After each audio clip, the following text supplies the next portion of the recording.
అన్ని తిరోగమనంలో ఉంటే ఈ పెద్ద మనిషి ఏమంటాడు? పిల్లలి సంపద మూడో చైల్డ్ కి 30,000 రూపాయలు పుట్టిన వెంటనే ఇస్తాం. నాలుగో చైల్డ్ కి 40,000 రూపాయలు ఇస్తాం.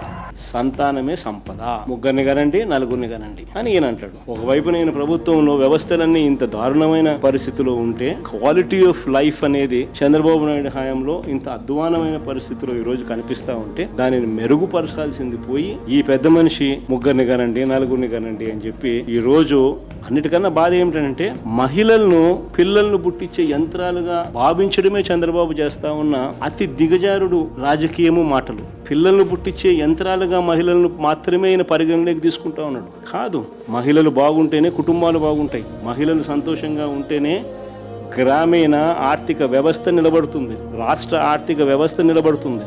కుటుంబాలు బాగుండాలని అంటే మహిళలు బాగుండాలి. వారి చిరునవ్వుతో ఉంటేనే కుటుంబాలు బాగుంటాయి. చంద్రబాబు నాయుడు గారు మాత్రం మహిళలను కేవలం పిల్లలను పుట్టించే యంత్రాలుగా మాత్రమే చూడడం అంటే ఇంతకన్నా దారుణమైన పరిస్థితి బహుశా రాష్ట్రంలో ఎప్పుడూ ఉండదు.